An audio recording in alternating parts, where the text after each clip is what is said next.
Agora, deputado, como é que você vê o fator pesquisa, então, vamos supor que ele permaneça, que não se mude e permaneça dentro do período eleitoral. Nessa situação como ocorreu em Blumenau agora, ou com o governador Colombo, naquela eleição que ele ganhou em primeiro turno, que não estava cogitado, ou da Dilma, que também era para teve segundo turno.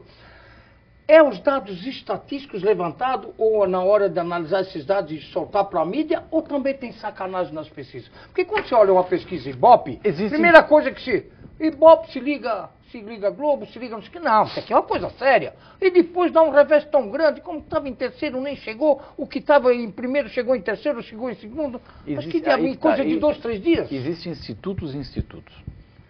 E assim, o Ibope, até então, eu tinha ele como um instituto sério. Durante a eleição, eu acabei perdendo a credibilidade no Instituto Ibope. E existiam institutos que vinham e perguntavam para a gente, olha, vocês querem uma pesquisa? Qual é o resultado que é importante para vocês? Isso tem. Tinha. Isso tem. Infelizmente, acabava tendo isso no processo eleitoral. E a gente nunca utilizou desse instrumento, porque eu entendo que esse não é o instrumento correto. Mas existiam institutos que vinham oferecer. Então a gente acabava não aceitando isso, e eu acho que os outros candidatos também não aceitaram, mas acaba acontecendo dentro do processo. Então você nunca sabe se o instituto ele é sério ou não, porque ele tem que registrar a pesquisa. Agora, a forma como ele faz não é questionada. E ele pode provar por uma fórmula qualquer que ele chegou naquele número. Então ele não vai sofrer nenhuma consequência se ele estiver divulgando uma pesquisa mentirosa, se ele estiver divulgando uma pesquisa que for benéfica para um determinado candidato. Não vai sofrer nada com isso. E se alguém quiser, pode comprar uma pesquisa. Então, por isso que eu volto a dizer, para mim, pesquisa eleitoral devia ser proibido a divulgação e ser feita para a questão de mídia durante o período eleitoral.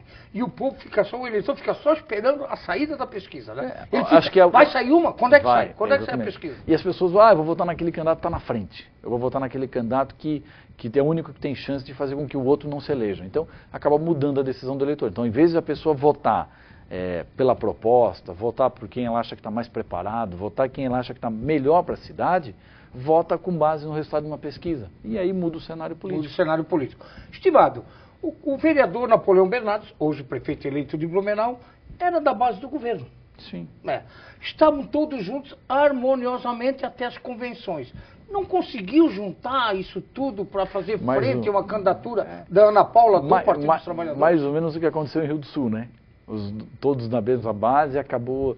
Mas aí é uma questão de cenário político, né? E o desejo das pessoas serem candidatos é um desejo legítimo. Sim, né? Qualquer cidadão tem essa oportunidade, tem essa possibilidade. E aí, todos aqueles que achavam que teriam a possibilidade de disputar a eleição. Teve um candidato do PSOL que quis ser candidato por uma questão ideológica, que o partido pediu para ser candidato, para mostrar sua ideologia, seus princípios partidários, e a gente sempre respeitou ele também como candidato. Mas os 3 candidatos, tanto do PT, do PSDB, quanto a nossa candidatura do PSD, sempre se mostraram viáveis no processo. Tanto é que todas as pesquisas, os processos nossos internos, mostravam que a eleição estava muito próxima muito parelha no primeiro turno. Muito parelha, tanto é que a última pesquisa que eu recebi internamente, que era uma pesquisa feita por uma pessoa que nós contratamos para fazer uma pesquisa interna para não ser divulgada, mas para a gente ter uma avaliação dos números, ela dizia 34, 29, 29, 2 dias antes da eleição. Então, muito parelho o processo. E os indecisos, porque daí veio o fator... Aí os indecisos acabaram tomando. E aí acabou ficando 38, 30, 29 na eleição. Mas a gente percebeu que existia uma proximidade muito grande entre os candidatos. Na semana derradeira da eleição, a gente tem amigos em Blumenau. Vocês políticos têm aqui, a gente não é político, mas tem amigos e tem parentes. Em Blumenau tem uma irmã, tem sobrinhos. E eu liguei e perguntei. Inclusive, meu sobrinho é Jean Kuma. Eu voto no Jean Kuma. Mas o Napoleão levou a eleição. Naquela semana... Por quê? Nos últimos 10 dias. Virou uma onda. Ele disse assim, virou uma onda e ninguém segura mais. Deu, ele disse assim, deu. E aí uma onda, acabou virando uma onda, e depois a própria questão do PT fazer a sua revanche no processo eleitoral. Então acabou acontecendo, isso faz parte do processo. E a eleição é de momentos.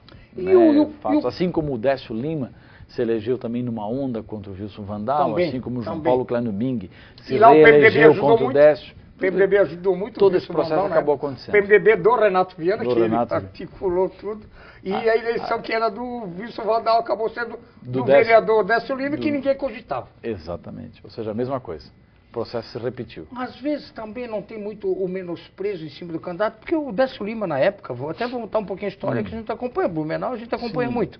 E eu me lembro muito bem, Décio Lima, vereador, na dele, quietinho, foi candidato para o PT, o partido marca presença, e daqui a pouco, correndo por fora, correndo, o PMDB sentindo que o Vandal ia levar a eleição, precisamos descarregar lá, e ele se tornou prefeito, mas aí, foi reeleito. Aí aconteceu muito sentimento da população naquela eleição, e naquela eleição eu fui candidato a vereador, foi a primeira eleição que eu disputei na minha vida. E naquela eleição aconteceu um sentimento de que as pessoas não queriam briga na eleição. E houve uma briga muito grande entre o Wilson Vandal e o Dalírio Beber. E o Dalírio Beber. Dalírio Beber, os dois candidatos. Que era o candidato. E aí o Décio, que não brigou com ninguém, acabou ganhando a eleição. E o Dalírio tinha o apoio do PMDB na época do Renato Viana? Ele era do PMDB na época? Na época ele era do PSDB. Já era do PSDB? Mas tinha o apoio do Renato Viana. Do Renato Viana. E acabou ganhando, o Décio ganhou a eleição. E era uma eleição de um turno só. Não tinha 2 turnos. Se fosse 2 turnos, bom, talvez ele também chegaria no segundo turno, daí com o apoio do PMDB e ganharia a eleição. Aí abertamente, claro, aí seria abertamente. Até então tinha sido meio camuflado. Exatamente. Depois ia ser abertamente. Aí acabou mudando o cenário. Estimado, o governo João Paulo Clóvis Bing, primeiros 4 anos, teve aquele momento também ruim daquelas tragédias. Na verdade, isso foi depois da reeleição. Né? A reeleição foi em outubro e aconteceu naquele mês de novembro todo o processo. 2008, né? Exatamente. Exatamente, já pegou no finalmente do governo. E ele passou governo, os 4 anos se recuperando. Exato, é isso que eu queria chegar. E muitas verbas que vieram e outras que talvez até ficaram hoje para vir né? e até hoje não vieram.